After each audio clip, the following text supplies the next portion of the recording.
3주면 가능합니다. 3주요?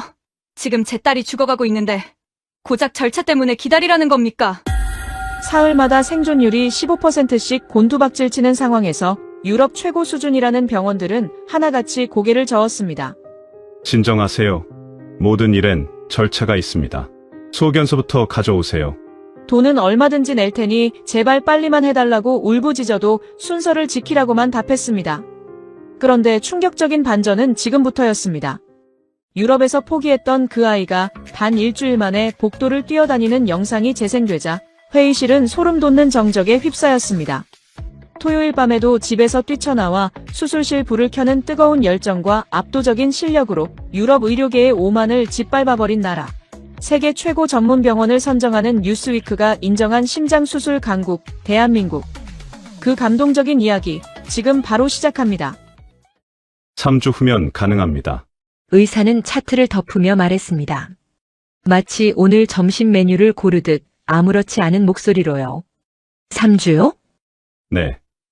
보험사 승인이 먼저 필요하고 전문의 소견서도 받아야 해서요. 지금 제 딸이 죽어가고 있는데 3주를 기다리라는 겁니까?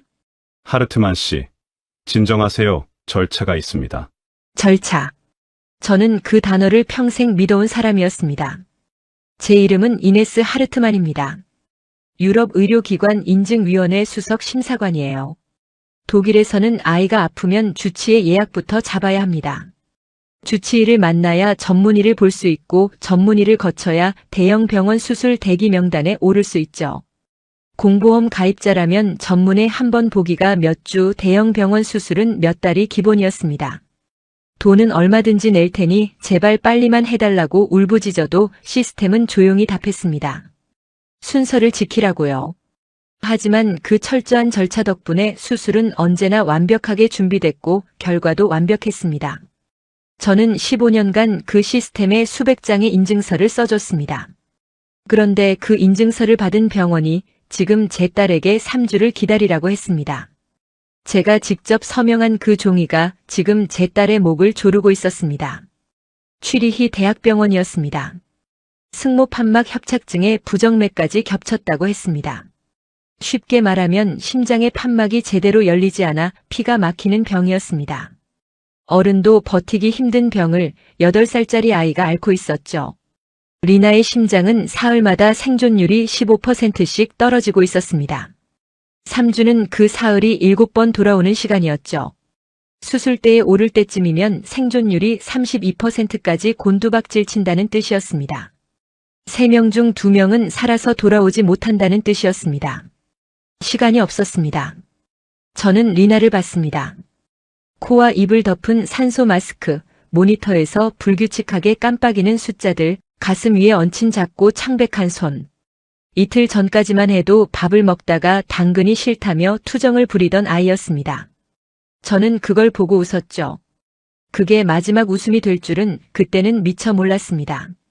어떻게 사흘 만에 이렇게 됐을까요? 저는 그 질문을 수백 번 되풀이했지만 지금 그 질문은 아무 의미가 없었습니다. 중요한 건 단 하나, 리나가 지금 죽어가고 있다는 것이었고 이 병원은 3주를 기다리라고 했다는 것이었습니다. 그날 밤 병실 알람이 울렸습니다. 리나가 눈을 떴습니다. 천장을 한참 바라보다가 고개를 돌려 저를 봤죠. 그리고 아주 작은 목소리로 물었습니다. 엄마, 나 오늘은 안 죽지? 8살짜리가 할 말이 아니었습니다. 저는 대답을 찾다가 결국 그냥 손을 잡았습니다. 꽉요. 지금 이 순간 제가 내뱉을 수 있는 말 중에 거짓말이 아닌 것이 없었으니까요. 망가진 시스템이 아니었습니다. 이 시스템은 지금 이 순간도 완벽하게 작동하고 있었습니다. 절차대로, 규정대로, 순서대로. 그 완벽한 시스템이 제 딸을 죽이고 있었습니다. 사흘이 지났습니다. 리나는 버티고 있었습니다. 하루에도 몇 번씩 알람이 울렸고 간호사들이 드나들었고 저는 그때마다 심장이 내려앉았습니다. 잠을 잘 수가 없었습니다. 눈을 감으면 모니터 숫자가 머릿속에서 깜빡였고 눈을 뜨면 산소 마스크를 쓴 리나의 얼굴이 보였습니다. 병실 의자에 앉은 채로 밤을 새운 게 사흘째였죠. 그 사흘째 되던 날 오후였습니다. 전화가 울렸습니다. 병원이었습니다. 심장외과 부서장이라고 했죠. 목소리가 어딘가 급했습니다. 하르트만 씨, 좋은 소식이 있습니다. 저는 전화기를 꽉 쥐었습니다. 좋은 소식. 그 단어가 귀에 걸렸습니다. 내일 오후 2시에 수술실이 비었습니다. 리나를 수술할 수 있어요. 저는 순간 숨이 멎었습니다. 말이 나오지 않았습니다. 그저 전화기를 든 손이 떨렸죠. 정말요? 네, 다만 한 가지 조건이 있습니다. 대기 순서상 리나 앞에 계신 환자분이 계셨는데 그분이 자발적으로 순서를 양보해 주셨어요. 72세 남성 환자분이십니다. 상태가 리나보다 비교적 안정적이라 일주일 정도 더 기다릴 수 있다고 하시더군요. 아이가 먼저라고 하셨습니다. 저는 그 말을 듣는 순간 할 말을 잃었습니다. 한 번도 만난 적 없는 분이었습니다. 이름도 얼굴도 모르는 분이었죠. 그런데 그분이 자신의 순서를 내어주셨습니다. 제 딸을 위해서요. 고맙다고 해야 할지 미안하다고 해야 할지 저는 어떤 말도 입 밖에 꺼낼 수가 없었습니다. 전화를 끊고 리나에게 달려갔습니다. 리나, 내일 수술할 거래. 리나가 웃었습니다. 산소 마스크 위로 눈이 초승달처럼 휘었죠. 저는 그 웃음을 보는 순간 사흘 동안 참았던 눈물이 한꺼번에 쏟아지는 것 같았습니다. 애써 참았습니다. 리나 앞에서 무너지면 안 됐으니까요. 그날 밤 저는 처음으로 잠들었습니다. 깊게요. 내일이면 끝난다고, 내일이면 리나가 살 수 있다고 그 생각 하나에 기대서요. 그런데 다음 날 아침 6시였습니다. 전화가 울렸습니다. 같은 번호였습니다. 어제와 같은 목소리였습니다. 하지만 달랐습니다. 말을 시작하기 전에 짧은 침묵이 있었죠. 그 침묵이 모든 걸 말해줬습니다. 하르트만 씨, 죄송합니다. 저는 그 순간 무언가가 무너지는 소리를 들었습니다. 가슴 안쪽에서요. 어제 순서를 양보해 주신 그 환자분이 밤사이에 상태가 급격히 악화됐습니다. 지금 응급으로 중환자실에 올라가 계세요. 그럼 리나 수술은요? 오늘 수술은 그분이 먼저 받아야 합니다. 리나는 다시 대기로 돌아가야 해요. 저는 벽에 기댔습니다. 다리에 힘이 완전히 빠졌습니다. 언제요? 언제 다시 할 수 있나요? 아직은 모릅니다. 그분 수술 결과를 봐야 하고 스케줄을 다시 조정해야 해서요. 최소 일주일은 보셔야 할 것 같습니다. 전화가 끊겼습니다. 저는 한동안 그 자리에 서 있었습니다. 움직일 수가 없었습니다. 어제 그분이 양보해주지 않았다면 저는 지금 이렇게 무너지지 않았을 겁니다. 처음부터 희망이 없었다면 이렇게까지 아프지 않았을 겁니다. 희망을 줬다가 빼앗기는 것이 처음부터 희망이 없는 것보다 훨씬 더 잔인하다는 걸 저는 그날 아침 처음으로 알았습니다. 리나가 물었습니다. 엄마, 나 오늘 수술 안 해? 저는 고개를 저었습니다.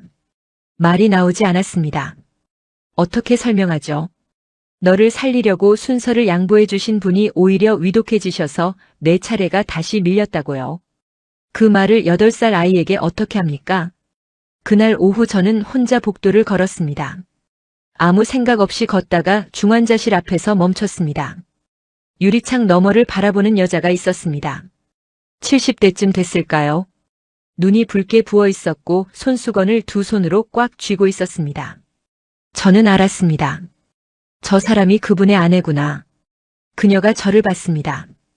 우리 눈이 마주쳤습니다. 저는 고개를 숙였습니다. 그녀는 아무 말도 하지 않았습니다. 저도 아무 말도 하지 않았습니다. 말이 필요 없었습니다. 우리는 같은 것과 싸우고 있었습니다. 시간과요. 닷새째 되던 날 오후였습니다. 리나 옆 병상에 새 환자가 들어왔습니다. 휠체어에 앉아있는 10살쯤 된 남자아이였는데 산소 호흡기를 달고 있었고 입술이 파랬습니다. 창백한 얼굴, 힘없이 늘어진 손. 리나와 너무 닮아 있었습니다. 아이의 이름은 니콜라스였고 그 엄마의 이름은 클라라였습니다. 클라라는 짐을 정리하다가 저와 눈이 마주쳤습니다. 오래 지쳐온 사람의 얼굴이었습니다. 눈밑이 거뭇하게 꺼져 있었고 웃으려 했지만 웃음이 입끝에서 멈췄죠. 안녕하세요. 클라라예요. 이네스입니다. 니콜라스가 리나를 봤습니다. 힘없이 웃었습니다. 너도 심장 아파? 응. 나도. 벌써 8주째야. 저는 그 말에 숨이 멎었습니다. 8주. 2달이었습니다. 이 아이가 2달째 이 병원에 있었다는 뜻이었습니다. 저는 클라라를 봤습니다. 그녀는 아무렇지 않은 척 짐 정리를 계속했지만 손이 떨리고 있었습니다. 처음엔 2주라고 했어요. 클라라가 낮은 목소리로 말했습니다. 그 다음엔 보험사 승인이 늦어진다고 했고 수술실 스케줄 문제라고 했고 전문의가 휴가 중이라고 하더니 그렇게 8주가 됐습니다. 지금 상태는요? 클라라는 대답하지 않았습니다. 그냥 니콜라스를 바라봤습니다. 그 눈빛이 모든 걸 말해줬습니다. 저는 그날 밤 잠들지 못했습니다. 니콜라스의 알람이 30분마다 울렸거든요. 클라라는 매번 일어났습니다. 아들의 손을 잡고 이마를 짚고 그리고 아주 조용히 말했습니다. 괜찮아. 엄마 여기 있어. 그 목소리가 병실 안에 낮게 깔렸습니다. 저는 눈을 감고 그 소리를 들었습니다. 15년간 저는 유럽 병원들의 최고 등급 인증서를 써줬습니다. 환자 안전 보장이라는 문구를 수백 번 서명했습니다. 그런데 지금 제 눈앞에서 두 아이가 나란히 누워 순서를 기다리고 있었습니다. 그 인증서 어디에도 이 두 아이의 이름은 없었습니다. 사흘 후 새벽 3시였습니다. 니콜라스의 알람이 멈추지 않았습니다. 한 번 울리고 끝나는 게 아니라 연속으로 계속 울렸습니다. 저는 눈을 떴습니다. 클라라가 이미 일어나 있었고 공황 상태였습니다. 도와주세요. 애가 숨을 못 쉬어요. 간호사들이 달려왔습니다. 의사가 왔고 침대를 복도로 밀어냈습니다. 저는 문틈으로 봤습니다. 니콜라스의 얼굴이 보였습니다. 입술이 짙게 파래지고 있었습니다. 클라라가 따라가며 소리쳤습니다. 수술 안 하나요? 왜 계속 기다리라고만 해요? 복도가 순식간에 소란스러워졌습니다. 발소리, 기계 소리, 지시하는 목소리들이 뒤섞였죠.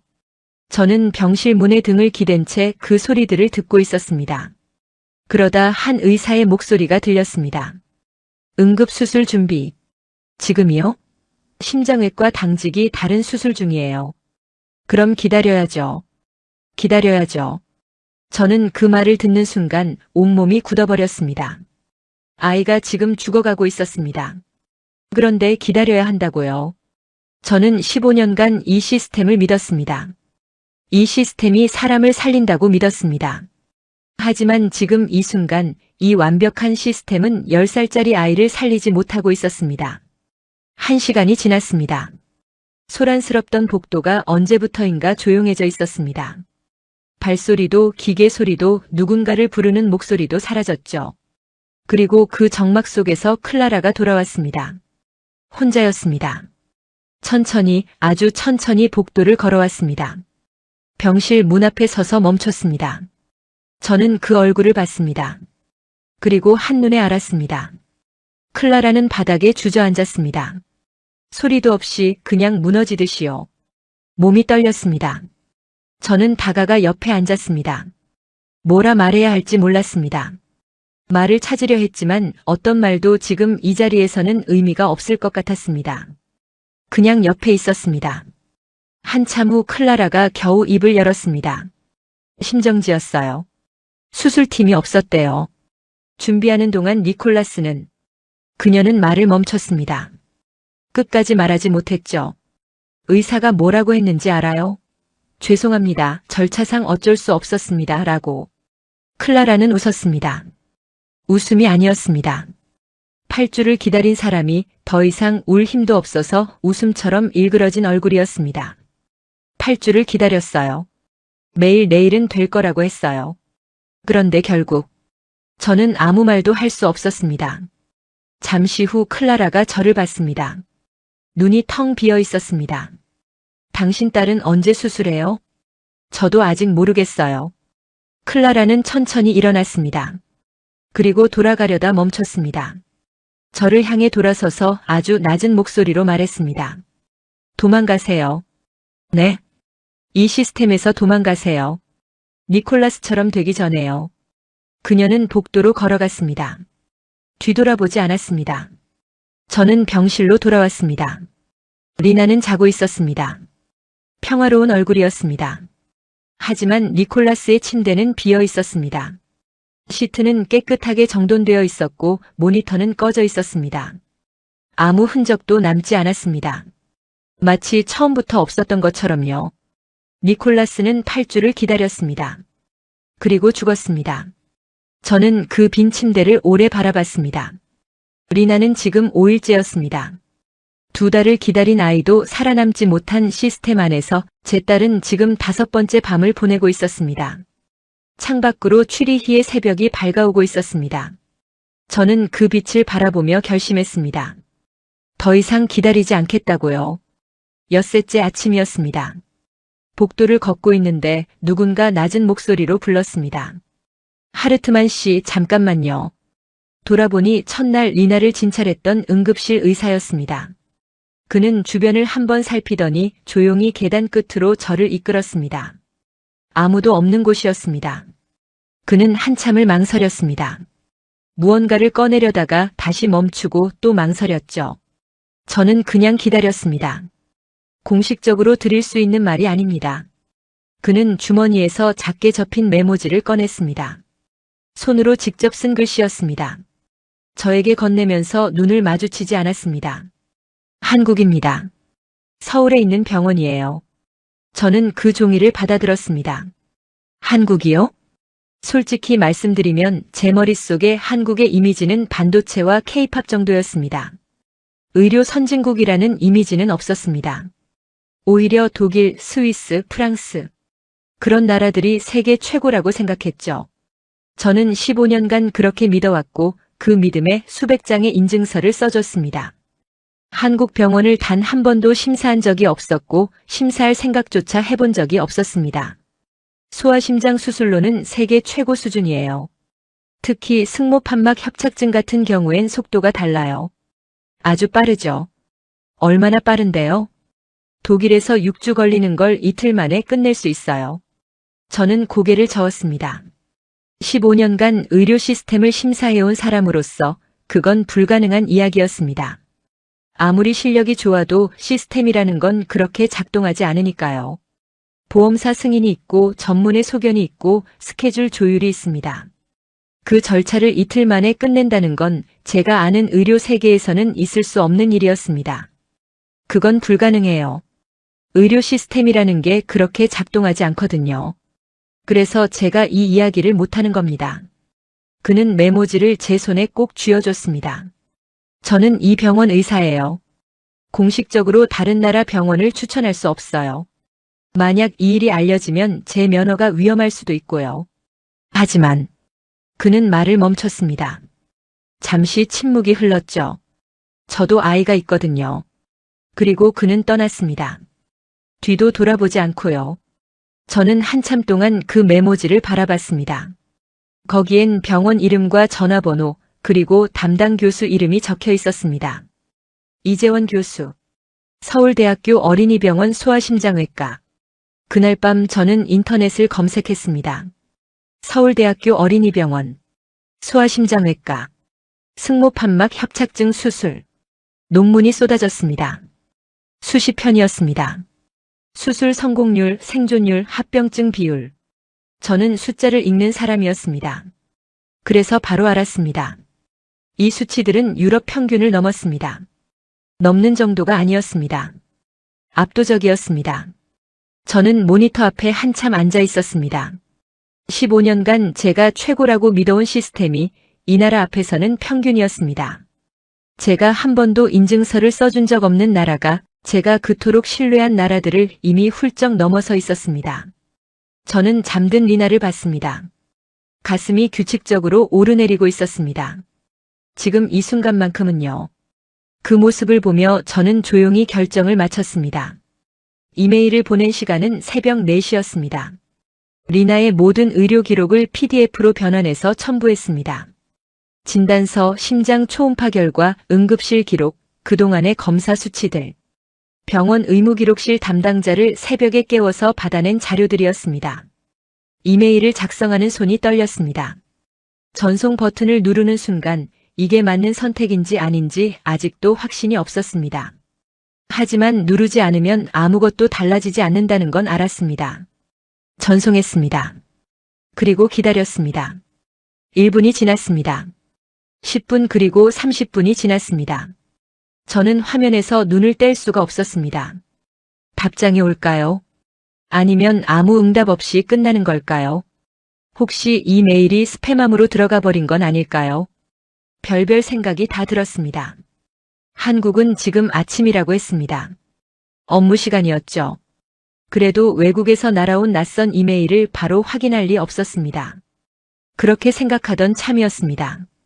정확히 1시간 47분 후였습니다. 알림이 울렸습니다.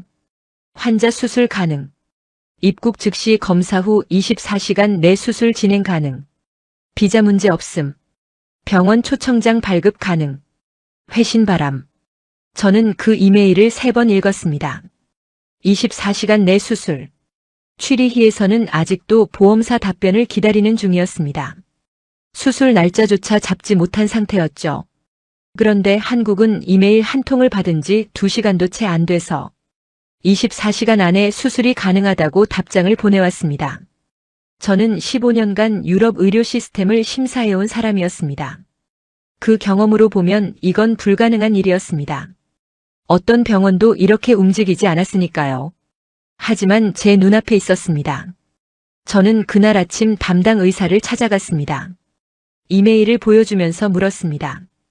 이게 가능한 건가요? 의사로서 솔직하게 말씀해 주세요.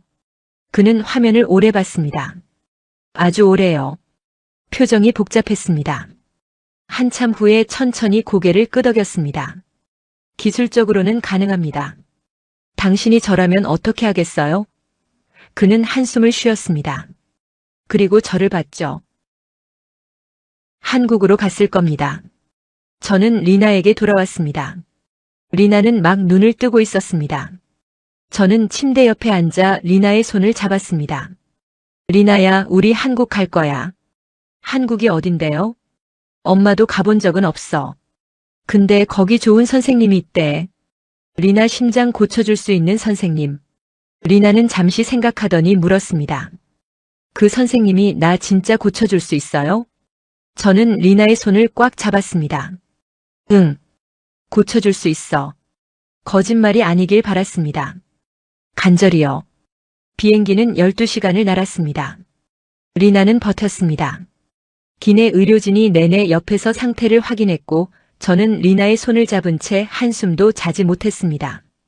창밖은 온통 어둠뿐이었습니다. 구름 위라 아무것도 보이지 않았죠. 저는 그 어둠을 바라보면서 같은 생각을 반복했습니다. 잘하는 건지, 이게 맞는 건지, 혹시 리나를 더 위험한 곳으로 데려가는 건 아닌지. 하지만 취리히로 돌아갈 수는 없었습니다. 니콜라스의 빈 침대가 눈에 선했으니까요. 인천공항에 도착한 시간은 오후 3시였습니다. 입국장으로 향하는 휠체어 위에서 리나의 얼굴이 점점 창백해졌습니다. 12시간의 비행이 체력을 많이 갉아먹었을 테죠. 그래도 리나는 티를 내지 않으려 했습니다. 겨우 8살 먹은 아이가 엄마 걱정을 하고 있었습니다. 입국 심사줄 앞에 15명쯤 있었습니다. 저는 병원 초청장을 꼭 쥔 채 차례를 기다렸습니다. 서류는 완벽했습니다. 이재원 교수 쪽에서 꼼꼼하게 준비해준 덕분이었죠. 5번째 차례를 기다릴 때였습니다. 엄마 숨이. 저는 리나를 봤습니다. 입술이 파래지고 있었습니다. 도와주세요. 누가 좀 도와주세요. 순식간이었습니다. 사람들이 돌아봤고 공항 직원들이 달려왔습니다. 무전기로 연락이 갔죠. 5분 후 의료진이 들것을 들고 뛰어왔습니다. 리나를 공항 의무실로 옮겼습니다. 저는 리나를 따라 뛰면서 생각했습니다. 여기까지 왔는데, 9,000km를 날아왔는데, 제발. 그런데 의무실 앞에서 입국심사관이 다가왔습니다. 하르트만 씨, 입국심사가 완료되지 않으셨습니다. 현재는 대한민국 영토가 아닙니다. 출국도 입국도 아닌 상태세요. 저는 그 말의 의미를 이해하는데 몇 초가 걸렸습니다. 그럼 지금 바로 병원을 못 가나요? 절차상 입국 심사가 먼저 완료되어야 합니다. 저는 그 자리에 주저앉고 싶었습니다. 취리히에서 9,000km를 날아왔는데 공항 입국 심사대에서 막히다니요.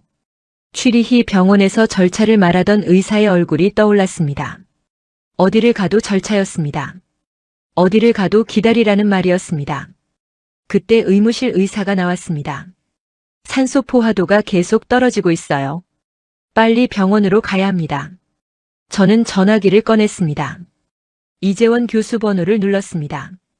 손이 떨리는 채로 전화벨이 2번 울리는 걸 기다렸습니다. 여보세요. 교수님, 저 이네스 하르트만입니다. 지금 인천공항인데요. 목소리가 떨렸습니다. 말하면서 울었습니다. 입국 심사를 못 끝내서 리나가 쓰러졌는데 병원을 못 가고 있어요. 이재원 교수는 침착했습니다.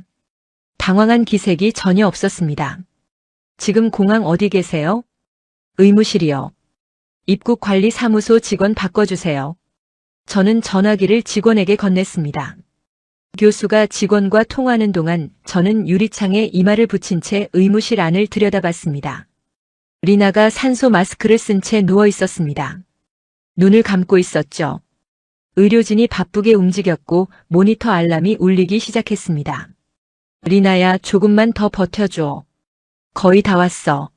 직원이 상급자와 통화를 마치고 돌아오기까지 20분이 걸렸습니다.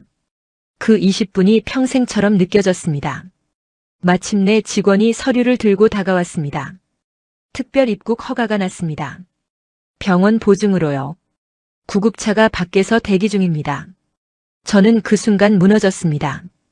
기쁨도 안도도 아니었습니다.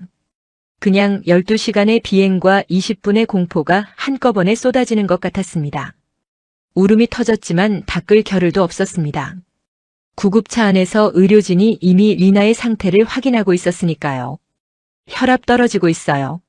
최대한 빨리 가야 합니다. 서울대병원까지 얼마나 걸려요? 교통 상황 보면 40분에서 1시간이요. 저는 리나의 차가운 손을 꼭 잡은 채 구급차에 올랐습니다. 사이렌이 울리며 출발하자 창밖으로 서울이 처음으로 눈에 들어왔습니다. 높은 빌딩들, 한국어로 가득한 간판들, 분주하게 움직이는 사람들. 모든 게 낯설었지만 볼 여유가 없었습니다. 리나의 모니터가 다시 울리기 시작했고 의료진이 급하게 움직이는 소리가 들렸으니까요. 저는 리나의 손을 더 꽉 쥐었습니다. 리나야, 조금만 더. 제발 조금만 더 버텨줘. 오후 5시 서울대학교 어린이병원에 도착했습니다. 구급차 문이 열리자마자 의료진이 달려왔습니다. 들것을 밀고 병원 안으로 들어가는 속도가 달랐습니다. 취리히에서 느껴본 적 없는 속도였죠. 복도를 지나고 엘리베이터를 타고 응급실 문이 열렸습니다. 그 문 앞에 흰 가운을 입은 남자가 서 있었습니다. 저에게 짧게 고개를 끄덕이고는 바로 리나에게 다가갔습니다. 이재원 교수였습니다. 지금 바로 검사 들어갑니다. 30분 후 이재원 교수가 검사실에서 나왔습니다. 표정이 어두웠습니다. 태블릿을 들고 있었는데 저에게 화면을 보여주기 전에 잠시 말을 고르는 것 같았습니다. 비행 중 기압 변화로 심낭에 물이 찼습니다. 심장을 압박하고 있어요. 거기에 승모 판막 협착이 더 진행됐고요. 솔직하게 말씀드리겠습니다. 상태가 예상보다 훨씬 심각합니다. 수술하면 되는 거잖아요. 그래서 여기까지 온 거니까요. 수술은 가능합니다. 하지만 지금 성공률이 50% 미만이에요. 50%. 저는 그 숫자를 들었습니다. 반반이었습니다. 리나가 살 수도 있고 죽을 수도 있다는 뜻이었죠. 취리히에서 기다렸다면 32%였습니다. 여기까지 왔는데 고작 50%냐고 생각할 수도 있었습니다. 하지만 저는 알았습니다. 취리히에 남아 있었다면 이 50%조차 없었을 테니까요. 한 가지 방법이 있습니다. 표준 수술법이 아니에요. 심낭을 먼저 제거하면서 동시에 판막을 교체하는 겁니다. 보통은 단계를 나눠서 하는데 리나는 시간이 없어요. 한 번에 해야 합니다. 위험한가요? 위험합니다. 하지만 안 하면 더 위험해요. 저는 망설이지 않았습니다. 해주세요. 이재원 교수가 동의서를 내밀었습니다. 취리히에서는 보험사 승인 서류, 전문의 소견서, 수술 동의서까지 17장의 서류를 받는 데만 3주가 걸렸습니다. 그런데 한국은 서류보다 환자가 먼저였습니다. 저는 아무 말 없이 서명했습니다. 지금 밤 10시입니다. 팀을 소집하고 수술 준비하는데 6시간 걸려요. 새벽 4시에 수술 시작하겠습니다. 토요일 밤인데 수술팀을 소집하는 게 가능한가요? 한국에서는 가능합니다. 아이가 기다리고 있는데 토요일이 무슨 상관입니까? 이재원 교수는 바로 전화기를 들었습니다. 복도를 걸으며 한 명씩 연락하는 모습이 보였습니다. 토요일 밤 10시에 집에 있는 사람들을 불러내고 있었습니다. 누구 하나 거절했다는 소리가 들리지 않았습니다. 저는 대기실 의자에 앉아 복도 창문 너머로 수술실을 바라봤습니다. 자정이 지나도 수술실 불이 꺼지지 않았습니다. 사람들이 움직이고 있었습니다. 기계를 점검하고 약을 준비하고 차트를 확인하고 있었죠. 이재원 교수도 보였습니다. 심장 모형을 들고 다른 의사에게 무언가를 설명하면서 손으로 직접 그려가며 이야기하고 있었습니다. 저는 그 장면을 오래 바라봤습니다. 토요일 밤 자정이 넘은 시간이었습니다. 15년간 수백 개의 병원을 심사해왔지만 이런 장면은 본 적이 없었습니다. 이 나라 의사들은 토요일 밤에도 집에서 불려나와 수술실 불을 켜고 있었습니다. 규정이 없어서가 아니었습니다. 규정보다 먼저 움직이는 사람들이 있었기 때문이었죠. 새벽 4시 정각 수술실 문이 닫혔습니다. 빨간 불이 켜졌습니다. 수술 중이라는 표시였습니다. 저는 그 빨간 불을 바라봤습니다. 50대 50이었습니다. 리나가 살 확률과 죽을 확률이 정확히 같았습니다. 하지만 저는 그 50을 믿기로 했습니다. 취리히에서 0%였던 가능성을 50%로 만들어준 사람들을 믿기로 했습니다. 기다렸습니다. 1시간이 지나고 2시간이 지나고 3시간이 지났습니다. 저는 자리를 뜨지 않았습니다. 빨간 불이 꺼지지 않는 한 리나는 살아있다는 뜻이었으니까요.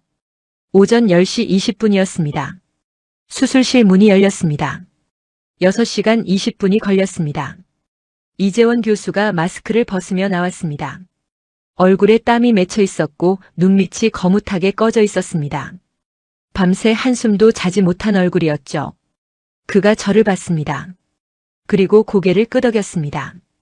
성공했습니다. 저는 그 자리에 주저앉았습니다. 다리에 힘이 완전히 빠진 채로 6시간 20분 동안 참아온 것들이 한꺼번에 쏟아졌습니다. 울음이 터졌지만 닦을 겨를도 없었습니다. 회복실로 들어갔습니다. 리나는 침대에 누워 있었습니다. 얼굴에 색이 돌아와 있었고 입술이 분홍빛이었습니다. 파랗던 그 입술이 이제는 분홍빛이었습니다. 모니터에는 규칙적인 심장 박동이 표시되고 있었습니다. 처음 보는 숫자였습니다. 리나의 심장이 제대로 뛰고 있다는 걸 보여주는 숫자였죠. 저는 리나의 손을 잡았습니다. 따뜻했습니다. 1시간 후 리나가 눈을 떴습니다. 엄마. 응, 리나. 엄마 여기 있어. 나 수술 끝났어요? 응. 다 끝났어. 다 괜찮아. 리나는 약하게 웃었습니다. 엄마 나 이제 안 죽는 거지? 저는 대답 대신 리나를 꼭 안았습니다. 따뜻했습니다. 숨을 쉬고 있었고 심장이 뛰고 있었습니다. 말이 나오지 않았습니다. 한참을 그렇게 안고 있다가 겨우 입을 열었습니다. 죽긴 왜 죽어? 우리 리나 이제 완전히 다 나았어. 건강하게 오래오래 살 거야. 저는 리나의 손을 꼭 쥔 채로 울었습니다. 사흘 후 리나는 복도를 걸었습니다. 처음엔 제가 옆에서 부축하려 했습니다. 리나가 손을 뿌리쳤습니다. 혼자 할 수 있어요. 저는 뒤로 물러섰습니다. 리나는 천천히 하지만 분명하게 한 걸음씩 내디뎠습니다. 복도 끝까지 걸어갔다가 돌아왔습니다. 숨이 차지 않았습니다. 입술이 파래지지 않았습니다. 리나는 돌아오면서 활짝 웃었습니다. 저는 그 웃음을 보는 순간 벽에 기대서 눈을 감았습니다. 일주일 전 취리히 응급실에서 엄마, 나 오늘은 안 죽지? 라고 묻던 아이가 지금 혼자 복도를 걷고 있었습니다. 퇴원하는 날 아침이었습니다. 이재원 교수가 진료실로 불렀습니다. 리나의 최종 검사 결과를 보여줬습니다. 화면 가득 숫자들이 펼쳐졌습니다. 저는 15년간 의료 데이터를 봐온 사람이었습니다. 그래서 한눈에 알았습니다. 완벽했습니다. 정상입니다. 심장이 완전히 돌아왔어요. 저는 한참 그 화면을 바라봤습니다. 말이 나오지 않았습니다. 뭐라고 해야 할지 몰랐습니다. 감사하다는 말로는 부족했고 죄송하다는 말도 맞지 않았습니다. 저는 결국 이렇게 말했습니다. 교수님, 저는 15년간 유럽 병원들을 심사해왔습니다. 독일, 프랑스, 스위스. 세계 최고라고 불리는 시스템들이요. 그런데 그 시스템들이 제 딸을 살리지 못했습니다. 교수님이 살리셨어요. 토요일 밤에 집에서 쉬셔야 할 시간에 팀을 소집해서요. 이재원 교수는 잠시 침묵했습니다. 그리고 말했습니다. 저는 특별한 일을 한 게 아닙니다. 그냥 당연한 일을 했을 뿐이에요. 아이가 아프면 고쳐야죠. 그게 의사 아닙니까? 당연한 일. 저는 그 말이 가슴에 꽂혔습니다. 취리히에서는 그 당연한 일이 3주짜리 절차였습니다. 17장짜리 서류였습니다. 한국에서는 그냥 당연한 일이었습니다. 한국은 다르네요. 우리도 완벽하지 않아요. 하지만 최소한 아이가 죽어가는데 서류부터 찾지는 않죠. 병원 현관 앞에서 이재원 교수가 리나 앞에 쪼그려 앉았습니다. 눈을 맞추면서요. 리나 건강하게 자라. 리나는 허리를 깊게 숙였습니다. 취리히에서는 배운 적 없는 인사였습니다. 한국에서 사흘 만에 배운 인사였죠. 감사합니다, 선생님. 이재원 교수는 웃었습니다. 그리고 저를 봤습니다. 독일 가서 이야기해 주세요. 시스템은 사람을 위해 있는 거라고요. 사람이 시스템을 위해 죽으면 안 된다고요. 택시가 출발했습니다. 창밖으로 서울이 지나갔습니다.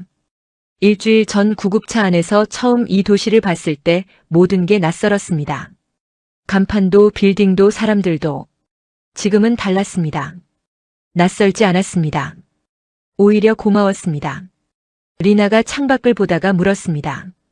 엄마, 니콜라스는 지금 어디 있어요? 저는 숨이 멎었습니다. 니콜라스. 옆 병상에서 8주를 기다리던 아이. 엄마 클라라가 도망가세요라고 속삭이며 걸어나가던 그 복도. 그리고 깨끗하게 정돈된 빈 침대. 하늘 날아갔어. 리나는 한동안 말이 없었습니다. 창밖을 바라보다가 무릎 위에 놓인 손을 내려다보다가 다시 창밖을 봤습니다.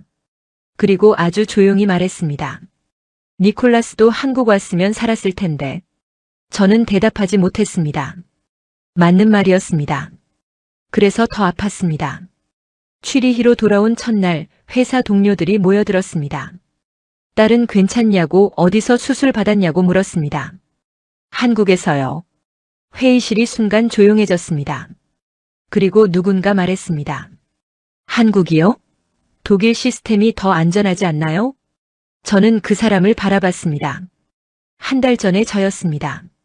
자신들의 시스템이 세계 최고라고 믿어 의심치 않던 그 사람이었습니다. 독일 시스템이 안전하다고요? 맞아요. 안전하죠. 그런데 제 딸은 3주를 기다릴 수 없었어요. 옆 병상에 있던 아이는 8주를 기다리다 죽었고요. 안전한 시스템 안에서요. 아무도 말하지 않았습니다. 석 달 후 저는 15년간 해온 심사관 일을 그만뒀습니다. 그리고 새로운 일을 시작했습니다. 유럽 의료기관 개선 컨설팅. 한국 병원들과 협력해서 유럽 병원들에게 속도와 효율을 가르치는 일이었습니다. 첫 회의에서 독일 병원 관계자가 팔짱을 끼며 물었습니다. 왜 우리가 한국에서 배워야 하죠? 저는 서류를 덮었습니다. 그리고 천천히 말했습니다. 제 딸이 살아있기 때문입니다. 당신들의 시스템 안에서는 살지 못했을 아이가 한국에서는 살았으니까요. 회의실이 조용해졌습니다. 그날 저녁 리나가 달리기 연습을 하고 돌아왔습니다. 땀을 뻘뻘 흘리면서요. 현관문을 열고 들어오면서 소리쳤습니다. 엄마, 나 오늘 제일 빨리 달렸어. 저는 부엌에서 나오다가 그 자리에 멈췄습니다. 달리는 리나. 숨이 차도 쓰러지지 않는 리나. 입술이 파래지지 않는 리나. 그래. 우리 리나 이제 진짜 다 나았네. 리나는 웃으며 제 품으로 달려왔습니다. 저는 그 아이를 꼭 안았습니다. 땀 냄새가 났습니다. 이렇게 좋은 땀 냄새가 세상에 또 있을까 싶었습니다. 15년간 저는 유럽 병원들의 인증서를 써줬습니다. 최고 등급, 우수 시스템, 환자 안전 보장. 그 인증서 중 어느 것도 제 딸을 살리지 못했습니다.